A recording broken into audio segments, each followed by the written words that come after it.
Good morning friends, నేను మీ సాయి మల్లేష్ మాట్లాడుతున్నాను. ముందుగా మా ఛానల్ సబ్స్క్రైబ్ చేసి లైక్ చేసి షేర్ చేయండి. అదేవిధంగా ఈరోజు వార్తల్లోని ముఖ్యాంశాలు తెలుసుకుందాం. ఆంధ్రజ్యోతి దినపత్రిక. అట్టుడికిన అసెంబ్లీ, అక్కలు ఇక్కడ ముంచి అక్కడ తేలారు. సీఎం రేవంత్ వ్యాఖ్యలతో దుమారం. వారిని నమ్మకుంటే బస్టాండే గతి అన్న సీఎం. బస్టాండే గతి అన్న సీఎం. తీవ్ర నిరసన తెలిపిన బీఆర్ఎస్ సభ్యులు. పొడియం వద్ద మహిళా సభ్యుల బైఠాయింపు. ముఖ్యమంత్రి క్షమాపణలు చెప్పాలని డిమాండ్. కాంగ్రెస్ సభ్యుల ఎదురుదాడితో గందరగోళం. రేవంత్పై మండిపడ్డ సబితా ఇంద్రారెడ్డి. గందరగోళం మధ్య ద్రవ్య వినిమయ బిల్లుకు మూజువాని ఓటుతో శాసనసభ ఆమోదం. నేటికి సభను వాయిదా వేసిన స్పీకర్. అక్కలు ఇక్కడ ముంచి అక్కడ తేలారన్నట్టుగా ఇక్కడ సీఎం రేవంత్ రెడ్డి మాట్లాడడం జరిగింది. ముఖ్యంగా సబితా ఇంద్రారెడ్డి, అదేవిధంగా సునీత లక్ష్మారెడ్డి గురించి ఇక్కడ మాట్లాడినట్టుగా చెప్పుకోవచ్చు. ఈ విధంగా దానికి సంబంధించి ఇక్కడ బీఆర్ఎస్ నేతలు తీవ్ర నిరసన వ్యక్తం చేసినట్టుగా తెలుసుకోవచ్చు. అసెంబ్లీ సమావేశాలలో ఇక్కడ తీవ్ర గందరగోళం రేపినట్టుగా ఇక్కడ చర్చకు సంబంధించి ఇక్కడ చెప్పుకోవచ్చు. ఇక్కడ కాంగ్రెస్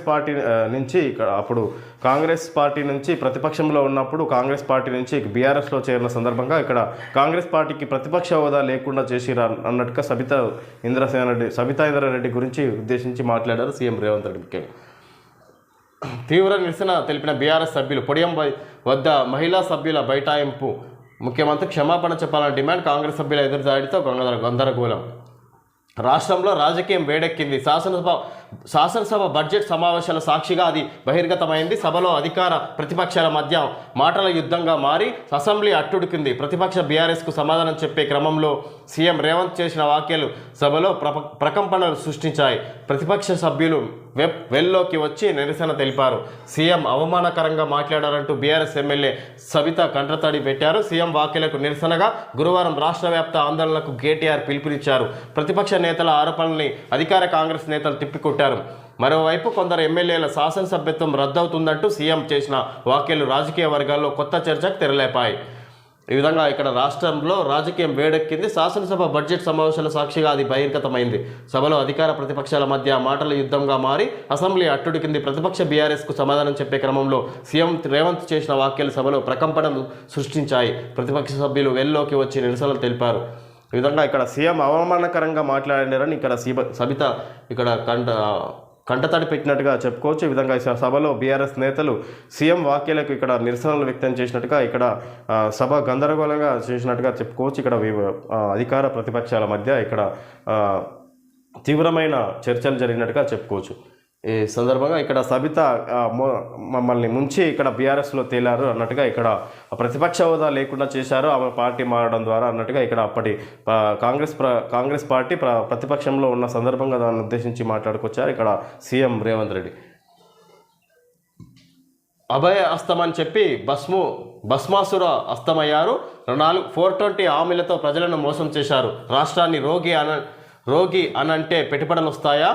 సబితక్క సునీతక్కపై సీఎం హీనాతిహీనంగా నోరు పారేసుకున్నారు. క్షమాపణలు చెప్పాలి. నేడు రాష్ట్ర వ్యాప్తంగా బీఆర్ఎస్ నిరసనలు. రేవంత్ నేను స్నేహితులమే, 10 ఏళ్లుగా మాకు చెడింది కేటీఆర్. ఈ విధంగా అభయాస్తమని చెప్పి భస్మాసుర అస్తమయ్యారు. అభయాస్తమని చెప్పి భస్మాసుర అస్తమయ్యారు అన్నట్టుగా ఇక్కడ 420 హామీలతో ప్రజలను మోసం చేస్తారన్నట్టుగా ఇక్కడ సీఎం రేవంత్ రెడ్డిని ఉద్దేశించి కేటీఆర్ మాట్లాడుకొచ్చారు. ఇక్కడ రాష్ట్రాన్ని రోగి అని చెప్తే పెట్టుబడులు వస్తాయా అన్నట్టుగా ఇక్కడ అధికార పక్షాన్ని ఉద్దేశించి కేటీఆర్ మాట్లాడుతున్నట్టుగా చెప్పుకోవచ్చు. సబితక్క సునీతక్కపై సీఎం అవమానకరంగా మాట్లాడారు. వెంటనే క్షమాపణలు చెప్పాలన్నట్టుగా ఇక్కడ అసెంబ్లీ సమావేశంలో ఇక్కడ ముఖ్యంగా రేవంత్ చేసిన వ్యాఖ్యలను ఉద్దేశించి కేటీఆర్ మాట్లాడినట్టుగా చెప్పుకోవచ్చు. ఇక్కడ కేటీఆర్ నేను ఇక్కడ స్నేహితులమే, ఇప్పుడు ఈ మధ్య 10 ఏళ్ళుగా చెడింది మా స్నేహిత అన్నట్టుగా ఇక్కడ చెప్పుకొచ్చారు. కేటీఆర్ మాట్లాడుకొచ్చారన్నట్టుగా చెప్పుకోవచ్చు. కొందరు ఎమ్మెల్యేల సభ్యత్వాలు రద్దు. కోమటిరెడ్డి సంపత్ కుమార్ సభ్యత్వం రద్దు కాలేదా? నన్ను కూడా ఏ ఒక్కరోజు అసెంబ్లీలో ఉండనివ్వలేదు. బీఆర్ఎస్ నేతలకు సీఎం రేవంత్ రెడ్డి పరోక్ష హెచ్చరిక. సబితక్క ఈ తమ్ముడిని అనాథ చేయొచ్చా అని వ్యాఖ్య. KTR 100% artificial, 0 intelligence. CM Revanth Reddy విధంగా మాట్లాడుకొచ్చారు. కొందరు ఎమ్మెల్యేల సభ్యత్వాలు రద్దు అన్నట్టుగా ఇక్కడ చెప్పుకొచ్చారు సీఎం రేవంత్ రెడ్డి. అప్పుడు మా సభ్యత్వాలు రద్దు చేయలేదా? ఇక్కడ నేను ఏ ఒక్కరోజు అసెంబ్లీ సమావేశంలో ఉండలేదు అన్నట్టుగా ఇక్కడ చెప్పుకొచ్చారు సీఎం రేవంత్ రెడ్డి.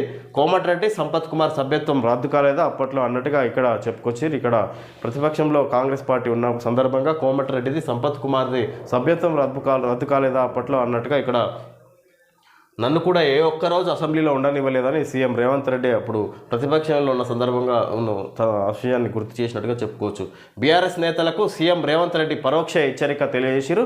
ఎమ్మెల్యే ఈ విధంగానే గందరగోళం నెలకొల్పితే అసెంబ్లీలో కొందరు ఎమ్మెల్యేల సభ్యత్వం కూడా రద్దు చేస్తామన్నట్టుగా చెప్పుకొచ్చారు ఇక్కడ సీఎం రేవంత్ రెడ్డి. సబితక్క ఈ తమ్ముడిని అనాథ చేయొచ్చా అని వ్యాఖ్యానించారు. సబితా ఇంద్రారెడ్డిని అసెంబ్లీ సమావేశంలో అడిగినట్టుగా చెప్పుకోవచ్చు. ఇక్కడ కేటీఆర్ 100% ఆర్టిఫిషియల్, జీరో ఇంటెలిజెన్స్ అన్నట్టుగా ఇక్కడ సీఎం రేవంత్ రెడ్డి కేటీఆర్ ఉద్దేశించి మాట్లాడారు. ఈ విధంగా ధరణి పేరు భూమాతగా మార్పు, సిద్దిపేట వరంగల్ జిల్లాలో ఒకదానికి పీవీ పేరు, రైతు విద్యా కమిషన్ల ఏర్పాటు నేడు క్యాబినెట్. ధరణి పేరు భూమాతగా మార్పు చేసింది కాంగ్రెస్ ప్రభుత్వం. ఇక్కడ సిద్దిపేట వరంగల్ జిల్లాలో ఒకదానికి పీవీ పేరు అని కూడా పెట్టుకొచ్చారు. రైతు విద్యా కమిషన్ల ఏర్పాటు నేడు కేబినెట్ సమావేశంలో ఈ విధంగా రైతు విద్యా కమిషన్లను ఏర్పాటు చేసే అవకాశం ఉన్నట్టుగా చెప్పుకోవచ్చు. దాని గురించి ఇక్కడ నిర్ణయానికి వచ్చే అవకాశం ఉన్నట్టుగా మాకు చెప్పుకోవచ్చు. పోచారం ఇంట్లో విందు హాజరైన సీఎం ఈ నెల 5 నుంచి స్వచ్ఛదనం పచ్చదనం, నేడు స్కిల్ వర్సిటీకి సీఎం శంకుస్థాపన. ఇక్కడ పోచారం ఇంట్లో విందు ఏర్పాటు చేసిన హాజరైన సీఎం రేవంత్ రెడ్డి ఈ నెల 5 నుంచి స్వచ్ఛదనం పచ్చదనం కార్యక్రమాన్ని ప్రారంభించబోతున్నారు. దానికి సంబంధించి చర్చ జరిగినట్టుగా తెలుసుకోవచ్చు. నేడు స్కిల్ యూనివర్సిటీకి సంబంధించి శంకుస్థాపన చేసే కార్యక్రమం చేపడుతున్నారు అన్నట్టుగా చెప్పుకోవచ్చు. ఇక్కడ సందర్భంగా సీఎం శంకుస్థాపన చేయబోతున్నారు స్కిల్ యూనివర్సిటీ. రాజ్భవన్లో ప్రమాణం అనంతరం జిష్ణుదేవ్కు పుష్పగుచ్చం ఇస్తున్న జస్టిస్ అరాధే చిత్రంలో సీఎం రేవంత్ రెడ్డి. గవర్నర్గా జిష్ణుదేవ్ ప్రమాణ స్వీకారం చేయించిన హైకోర్టు సీజే అరాధే హాజరైన సీఎం రేవంత్ రెడ్డి బట్టి కేంద్ర మంత్రి కిషన్ రెడ్డి శుభాకాంక్షలు. తెలంగాణ ప్రజలకు సేవ చేసే అదృష్టం దక్కిందన్న కొత్త గవర్నర్. ముఖ్యమంత్రి Revanth Reddy young and dynamic leader అంటూ ప్రశంస. ఇక్కడ రాజ్భవన్లో ఇక్కడ కొత్తగా గవర్నర్గా ప్రమాణ స్వీకారం చేయడం జరిగింది. ఇక్కడ ఆయన జిష్ణుదేవ్ వర్మ గవర్నర్గా ప్రమాణ స్వీకారం చేశారు. ఆయనకు జస్టిస్ హైకోర్టు ప్రధాన న్యాయమూర్తి జస్టిస్ అలోక్ అరాధే ప్రమాణ స్వీకారం చేయించినట్టుగా చెప్పుకోవచ్చు. దీనికి ముఖ్య అతిథిగా ఇక్కడ సీఎం రేవంత్ రెడ్డి హాజరయ్యారు. అదేవిధంగా బట్టి విక్రమార్క వివిధ ముఖ్య నేతలంతా హాజరైనట్టుగా చెప్పుకోవచ్చు. ఇక్కడ సంబంధించి కిషన్ రెడ్డి ఇక్కడ శుభాకాంక్షలు తెలియజేసినట్టుగా చెప్పుకోవచ్చు. ఇక్కడ గవర్నర్ ప్రమాణ స్వీకారం చేసిన సందర్భం. పూజా కేత్కర్పై వేటు, ట్రైనీ ఐఏఎస్గా నియామకం రద్దు, మళ్ళీ పరీక్షలు రాయకుండా నిషేధం, యూపీఎస్సీ ప్రకటన. పూజా కేత్కర్పై వేటు పడింది. ట్రైనీ ఐఏఎస్గా నియామకం రద్దు, నేరము శిక్ష, మళ్ళీ పరీక్షలు రాయకుండా నిషేధం, యూపీఎస్సీ ప్రకటన. తప్పుడు పత్రాలు సృష్టించి ఐఏఎస్ ట్రైనీగా జాయిన్ అయిన ఆమె దానికి సంబంధించి ఇక్కడ నేరం పరిగణించి శిక్ష విధించినట్టుగా చెప్పుకోవచ్చు. ఇక్కడ ఫ్యూచర్లో ఎప్పుడు ఐఏఎస్ పరీక్ష రాయకుండా కూడా ఇక్కడ మళ్ళీ పరీక్షలు రాయకుండా నిషేధించినట్టుగా చెప్పుకోవచ్చు. New rules. 5 ఏళ్ళు దాటితే కొత్త ఫాస్టాగ్, 3 ఏళ్ళు దాటితే కేవైసీ చేయించాలి. నేటి నుంచి నిబంధనల్లో మార్పు. అమలుకు అక్టోబర్ 31 చివరి తేదీ. ఫాస్టాగ్ నిబంధనలు గురువారం నుంచి మారుతున్నట్టు National Payments Corporation of India ప్రకటించింది. మారిన నిబంధనలకు అనుగుణంగా వినియోగదారులు ట్యాగ్ సేవలను అందిస్తున్న సంస్థలు చర్యలు తీసుకోవాలని కోరింది. ఈ మేరకు 5 ఏళ్ళు దాటినా ట్యాగులన్నింటినీ ఖచ్చితంగా మార్చాలి. 3 ఏళ్ళు దాటితే తప్పనిసరిగా కేవైసీ చేయించాలి. వాహనం రిజిస్ట్రేషన్, చాసిస్ నెంబర్లతో ట్యాగును అనుసంధానం చేయాలి. అలాగే ప్రతి ఫాస్టాగ్ ఒక మొబైల్ నెంబర్తో అనుసంధానమై ఉండాలి. కొత్త వాహనం అయితే కొనుగోలు చేసిన 90 రోజుల్లోపు వాహనం నెంబర్ను ఫాస్టాగ్ డేటాబేస్లో అప్డేట్ చేయించాలి. అలాగే వాహనం ముందు భాగం స్పష్టంగా కనిపించేలా ఫోటో అప్లోడ్ చేయాలి. గడువు అక్టోబర్ 31. 5 ఏళ్ళు దాటితే కొత్త ఫాస్టాగు, మళ్ళీ ఇక్కడ 3 ఏళ్ళు దాటితే కేవైసీ చేయించాలి. 3 ఏళ్ళు దాటితే కేవైసీ చేయించాలి. ఫాస్టాగ్ సంబంధించి నేటి నుంచి నిబంధనల్లో మార్పు. అమలుకు అక్టోబర్ 31 నుంచి ఈ నిబంధనలన్నీ వర్తిస్తాయన్నట్టుగా చెప్పుకోవచ్చు. ఇక్కడ 5 ఏళ్ళు దాటితే మళ్ళీ ఫాస్టాగ్ కొత్తగా చేయించుకోవాలి. అదే 3 ఏళ్ళు దాటితే కేవైసీ అప్డేట్ చేయించుకోవాలన్నట్టుగా ఇక్కడ చెప్పుకోవచ్చు ఫాస్టాగ్ సంబంధించి. అయితే ఏమైనా అవకతవకలు జరిగే అవకాశం ఉన్న సందర్భంగా ఇక్కడ దాన్ని అప్డేట్ చేయించుకోవాలన్నట్టుగా ఇక్కడ కొత్తగా నిబంధనలు తీసుకొచ్చినట్టుగా తెలుసుకోవచ్చు. ఇక్కడ గవర్నమెంట్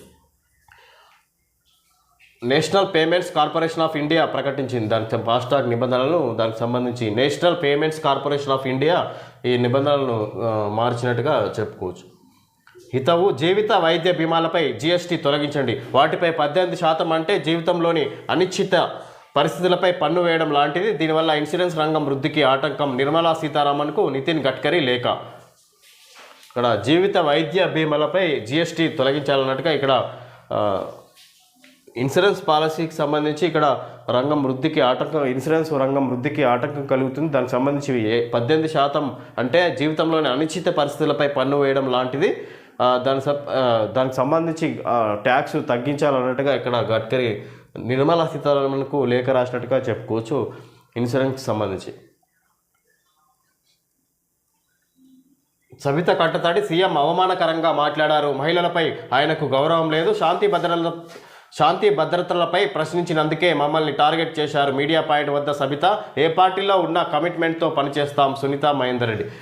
ముఖ్యమంత్రి రేవంత్ రెడ్డి అసెంబ్లీలో తనపై అవమానకరంగా మాట్లాడారంటూ బీఆర్ఎస్ ఎమ్మెల్యే సబితా ఇందర్ రెడ్డి కంటతడి పెట్టారు. బుధవారం మధ్యాహ్నం సభ వాయిదా పడిన అనంతరం బీఆర్ఎస్ నాయకులతో కలిసి ఆమె మీడియా పాయింట్ వద్ద నిరసన తెలిపారు. ఈ సందర్భంగా ఆమె మాట్లాడుతూ కేటీఆర్ బడ్జెట్పై నిజాలు మాట్లాడుతుంటే దాని నుంచి దృష్టి మళ్లించేందుకు ముఖ్యమంత్రి రేవంత్ తమపై అవమానకరంగా మాట్లాడారని ఇక్కడ సబిత కంటతడి పెట్టినట్టుగా ఇక్కడ అసెంబ్లీ సమావేశం దగ్గర మీడియా పాయింట్లో దగ్గర నిరసన వ్యక్తం చేసినట్టుగా చెప్పుకోవచ్చు. ఇక్కడ సీఎం రేవంత్ రెడ్డి అవమానకరంగా మాట్లాడారు, మహిళలంటే ఆయనకు గౌరవం లేదు అన్నట్టుగా ఇక్కడ మహిళలపై ఆయనకు గౌరవం లేదన్నట్టుగా సీఎం మాట్లాడిన మాటలను ఉద్దేశించి ఇక్కడ మీడియా పాయింట్ వద్ద ఇక్కడ మాట్లాడినట్టుగా చెప్పుకో సబితా ఇందర్ రెడ్డి. శాంతి భద్రతలపై ప్రశ్నించినందుకే ఆయన మమ్మల్ని టార్గెట్ చేశారు అన్నట్టుగా ఇక్కడ సీఎం రేవంత్ రెడ్డి సబితాను ఉద్దేశించి మాట్లాడగా సీఎం రేవంత్ రెడ్డిని ఉద్దేశించి సబిత మాట్లాడినట్టుగా చెప్పుకోవచ్చు. ఇక్కడ మీడియా సమావేశంలో ఏ పార్టీలో ఉన్న కమిట్మెంట్తో పనిచేస్తా అన్నట్టుగా ఇక్కడ సబితా ఇందర్ రెడ్డి అదేవిధంగా సునీత లక్ష్మారెడ్డి కూడా చెప్పుకోవచ్చు.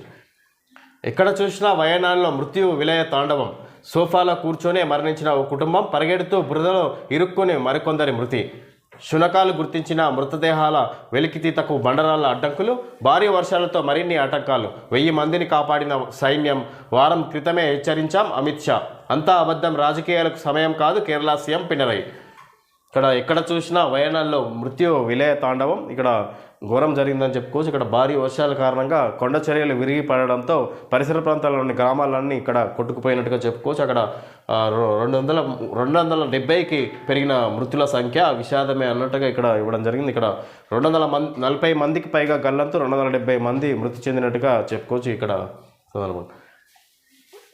టీవీ ముందు సోఫాలో కూర్చున్న 5 కుటుంబ సభ్యులు కొండ చర్యలు దాటికి అదే సోఫాలో విగత జీవులుగా మారిపోయారు.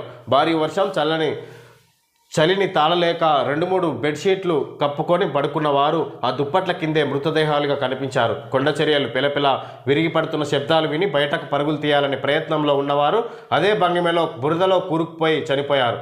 ఘటన జరిగిన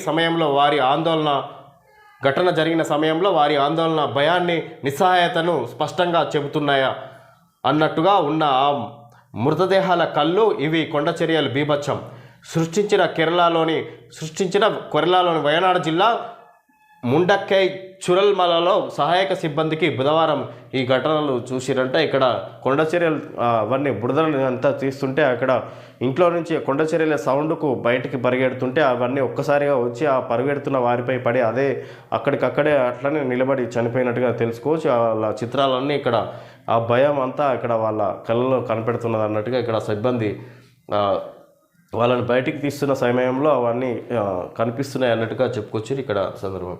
ఈ విధంగా ఇక్కడ సోఫాలో టీవీ చూస్తూ కూర్చున్న వారు కూడా అదే విధంగా కొండ చర్యలు వాళ్ళ ఇంటిపై పడి అక్కడే అట్లా అదే పరిస్థితిలో మృతి చెందినట్టుగా కూడా ఇక్కడ చెప్పుకోవచ్చు. ఇక్కడ సందర్భంగా కేరళలో ఇక్కడ ఘోరం జరిగినట్టుగా చెప్పుకోవచ్చు. ఇక్కడ కేంద్ర ప్రభుత్వం వారం ముందే సూచనలు ఇచ్చిందంట. ఇక్కడ వీళ్ళు ముందు చర్యలు తీసుకోలేదన్నట్టుగా కేంద్ర ప్రభుత్వం రాష్ట్రాలకు సంబంధించిన చర్యలు తీసుకోకపోవడంపై తప్పుపడుతుంది కేంద్ర ప్రభుత్వం. ఇది అంతా అబద్ధం, ఇక్కడ రాజకీయాలకు సమయం కాదన్నట్టుగా కేరళ సీఎం పినరయి మాట్లాడుకొస్తారు. కేంద్ర ప్రభుత్వం చెప్పిన దానికి వారం క్రితమే హెచ్చరించామని అమిత్ షా మాట్లాడుతున్నారు. అంతా అబద్ధం, రాజకీయాలకు సమయం కాదని కేరళ సీఎం పినరయి దానికి స్పందించినట్టుగా చెప్పుకోవచ్చు. మొత్తం మీద ఇక్కడ వాళ్ళు రాజకీయాలు మాట్లాడుకున్నా ఇక్కడ విషాదం జరిగిందన్నట్టుగా చెప్పుకోవచ్చు. ఇక్కడ ఘోరం జరిగిందని చెప్పుకోవచ్చు. వయనాడు జిల్లా చురల్మలలో వరదను దాటుతున్న బాధితులు, విపత్తును సుమోటోగా తీసుకున్న ఎన్జీటీ, మానవ చర్యల వల్లే వయనాడు విలయానికి కారణం అదే, కేరళలో తరచూ ప్రమాదాలు, అందుకే పర్యావరణవేత్త మాధవ్ గాడ్గిల్ ధ్వజం, పశ్చిమ కనుమలు పర్యావరణ పరంగా సున్నితమైన అంటూ 2011లో నివేదిక. అక్కడ అభివృద్ధి కార్యక్రమాలు, మైనింగ్పై ఆంక్షలు విధించాలని సూచన. తిరస్కరించిన కేరళ రాజకీయ పార్టీలు ఇప్పటికీ అమలు చేయని ప్రభుత్వాలు. ఆప్తులను పోగొట్టుకుంటున్న వారి దుఃఖం అన్నట్టుగా ఇక్కడ చిత్రంలో ఇవ్వడం జరిగింది. ఈ విధంగా మానవ చర్యల వల్లే 2011లోనే ఇక్కడ పశ్చిమ కనుమలు పర్యావరణ పరంగా సున్నితమైనవంటూ 2011లోనే నివేదిక అందజేసింది దానికి సంబంధించిన నిపుణుల కమిటీ. కానీ సంబంధించిన కేరళ రాష్ట్ర రాజకీయ పార్టీలు దానికి అనుకూలించలేదు అన్నట్టుగా ఇక్కడ వాటిని అక్కడ అభివృద్ధి కార్యక్రమాలు, మైనింగ్పై ఆంక్షలు విధించాలని సూచన. తిరస్కరించిన కేరళ రాజకీయ పార్టీలు ఇప్పటికీ అమలు చేయని ప్రభుత్వాలు అన్నట్టుగా ఇక్కడ అక్కడున్న ప్రభుత్వాలు ఏ ప్రభుత్వం ఉన్నా, ఏ రాజకీయ పార్టీ ప్రభుత్వంలో ఉన్నా ఇక్కడ దానికి సంబంధించిన అక్కడ సున్నితమైన కొండల వల్ల అక్కడ దానికి సంబంధించి చర్యలు తీసుకోకపోవడం ఇప్పటికీ ఇక్కడ ఆశ్చర్యకరమని చెప్పుకోవచ్చు. ఇక్కడ వాటిని తోసిపుచ్చినట్టుగా, సూచనలు తోసిపుచ్చినట్టుగా అక్కడ ప్రభుత్వాలన్నీ చెప్పుకోవచ్చు. ఈ సందర్భం ఎల్ఆర్ఎస్కు పచ్చజెండా. నేటి నుంచి కార్యాచరణ. పెండింగ్ దరఖాస్తులకు మోక్షం. 3 నెలల్లో క్షేత్రస్థాయి పరిశీలన. అంతా ఆన్లైన్లోనే. 4 దశల్లో వడపోత. అనుమతికి సర్కారు ఉత్తర్వులు. 4 ఏళ్ల నిరీక్షణకు తెర. నేడు అధికారులతో సీఎస్ సమీక్ష. లేఅవుట్ల క్రమబద్ధీకరణ పథకాన్ని ఎల్ఆర్ఎస్ ముందుకు తీసుకెళ్లాలని ప్రభుత్వం నిర్ణయించింది. దీంతో 4 ఏళ్ల నిరీక్షణకు తెరపడనుంది. గురువారం నుంచి ఇందుకు సంబంధించిన కార్యాచరణ ప్రారంభమవ్వనుంది. 3 నెలల్లో క్షేత్రస్థాయి పరిశీలనను పూర్తి చేసుకునేలా 4 దశల్లో ఈ దరఖాస్తుల స్క్రూటినీ జరగాలని నిర్దేశిస్తూ ప్రభుత్వం బుధవారం ఉత్తర్వులు ఇచ్చింది. గ్రామ పంచాయతీ ఈ విధంగా ఎల్ఆర్ఎస్కు పచ్చజెండా. ప్రభుత్వం నేటి నుంచి కార్యాచరణ చేపట్టనుంది. దానికి సంబంధించి పెండింగ్ దరఖాస్తులకు మోక్షం కలిగే అవకాశం ఉన్నట్టుగా చెప్పుకోవచ్చు. 3 నెలల్లో క్షేత్రస్థాయి పరిశీలన. అంతా ఆన్లైన్లోనే. 4 దశల్లో వడపోత. అనుమతికి సర్కారు ఉత్తర్వులు జారీ. 4 ఏళ్ల నిరీక్షణకు తెర. నేడు అధికారులతో సీఎస్ సమీక్ష. ఈ విధంగా ఎల్ఆర్ఎస్కు సంబంధించిన చర్యలు ఈ రోజు నుంచి ప్రారంభం కాబోతున్నాయి. దరఖాస్తుల పరిశీలనను ఆమోదించే అవకాశం ఉన్నట్టుగా దరఖాస్తులను ఇక్కడ పరిశీలించి పనులు ప్రారంభం చేసే అవకాశం ఉన్నట్టుగా ఇక్కడ చెప్పుకోవచ్చు. 6 కోర్సులు 2000 మంది విద్యార్థులు. స్కిల్ వర్సిటీలో వచ్చే ఏడాది నుంచి ప్రవేశాలు ప్రారంభం. తొలుత 6 రంగాల్లో తరగతులు. క్రమంగా ఏడాదికి 20,000 అడ్మిషన్ల పెంపు. 6 కోర్సులు 2,000 మంది విద్యార్థులు. మొదటగా 6 కోర్సులు సంబంధించిన శిక్షణ ఇవ్వబోతున్నారు. 2,000 మందికి 6 కోర్సులకు సంబంధించి శిక్షణ ఇచ్చి ఉద్యోగ అవకాశాలు కల్పించే దిశగా ఇక్కడ స్కిల్ వర్సిటీలో వచ్చే ఏడాది నుంచి ప్రవేశాలు ప్రారంభం కానున్నాయని చెప్పుకోవచ్చు. తొలుత 6 రంగాల్లో తరగతులు. క్రమంగా ఏడాదికి 20,000 అడ్మిషన్ల పెంపు. ఇక్కడ సంవత్సరానికి 20,000 మందికి అడ్మిషన్లు ఇచ్చి ఇక్కడ 20,000 మందికి శిక్షణ ఇచ్చి ఉద్యోగ అవకాశాలు కల్పించే దిశగా స్కిల్ యూనివర్సిటీకి సంబంధించి ఈరోజు శంకుస్థాపన చేయబోతుంది రాష్ట్ర ప్రభుత్వం అని చెప్పుకోవచ్చు. 4వ నగరం మహానగరంలో మారనున్న మహేశ్వరం. ముచ్చెర్లలో కాలుష్య రహిత నెట్ జీరో సిటీ.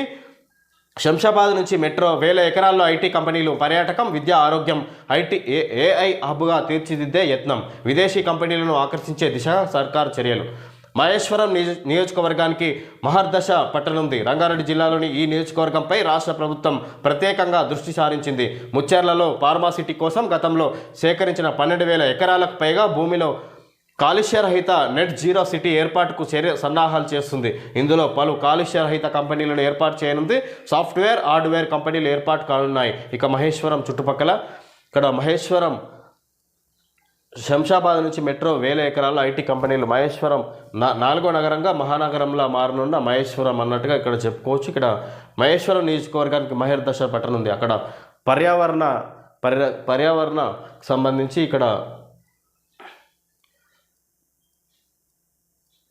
పర్యావరణ రహిత ఇక్కడ కాలుష్య రహిత ప్రాంతంగా దాన్ని తయారు చేయబోతున్నారు. అక్కడ సాఫ్ట్వేర్, హార్డ్వేర్ కంపెనీలు ఏర్పాటు చేసి ఇక్కడ ఆ ప్రాంతాన్ని అభివృద్ధి చేసే దిశగా 1000 ఎకరాల్లో ఐటీ కంపెనీలు కూడా ఏర్పాటు చేస్తారంటే ఇక్కడ మహర్దశ రాబోతున్నది అన్నట్టుగా చెప్పుకోవచ్చు. దాన్ని మహేశ్వరం చుట్టు ప్రాంతాల్లో ఇక్కడ ఐటీ కంపెనీలు నెలకొల్పలే ప్రభుత్వం చర్యలు తీసుకుంటుంది అన్నట్టుగా చెప్పుకోవచ్చు. మనం నామమాత్రంగా మాఫీ. నిబంధనల వల్ల 70% మందికి అందలేదు. రాష్ట్ర ప్రభుత్వం శ్వేతపత్రం విడుదల చేయాలి. రుణమాఫీ కాని వారి వివరాలు తెలియజేయండి. మీ తరపున పోరాడతాం. కేంద్ర మంత్రి కిషన్ రెడ్డి. కిసాన్ మోర్చా ఆధ్వర్యంలో హెల్ప్ లైన్ సెంటర్. ఇక్కడ నామమాత్రంగా రుణమాఫీ పేరిట నిబంధనల వల్ల 70% మందికి అందలేదు. ఏదైతే నిబంధనలు ఉన్నాయో రుణమాఫీకి వాటి వల్ల 70% మందికి రుణమాఫీ అందలేదు, 30% మాత్రమే రుణమాఫీ అయ్యింది అన్నట్టుగా నామమాత్రంగా మాఫీ చేశారు అన్నట్టుగా ప్రభుత్వాన్ని ఉద్దేశించి రుణమాఫీ విషయంలో కిషన్ రెడ్డి మాట్లాడుకొచ్చారు.